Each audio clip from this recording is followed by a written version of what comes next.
Hello दोस्तों, नमस्ते, जय श्री कृष्ण, राधे राधे। मैं अपने चैनल नया पता बढ़िया ब्लॉग में आप सबका स्वागत करती हूँ। एक छोटा सा उठान गीत प्रस्तुत करने जा रही हूँ। आप सबको कैसा लगेगा कमेंट में जरूर बताइए। जोर से बोला था जैसे लगा खाए ना रहते। पलना का टूटली रसरिया ललना गिरे भुइया हे दैया।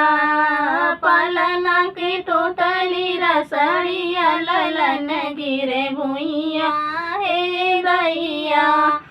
अपन मम्मी होती तो झार के उठाऊती, झार के उठाऊती, दुलार के उठाऊती। पियावा के मम्मी नीरा मोहिया ललन गिरे भुइया हे दैया। पियावा का मम्मी नीरा मोहिया ललन गिरे भुइया हे दैया। पलना की टूटली रसरिया ललन गिरे भुइया हे दैया। पलना की टूटली रसरिया ललन गिरे भुइया हे दैया।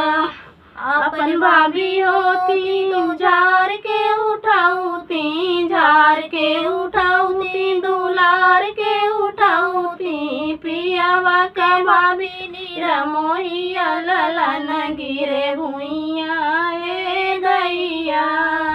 पियावा का भाभी नीरा मोहिया ललन गिरे भुइया हे दैया।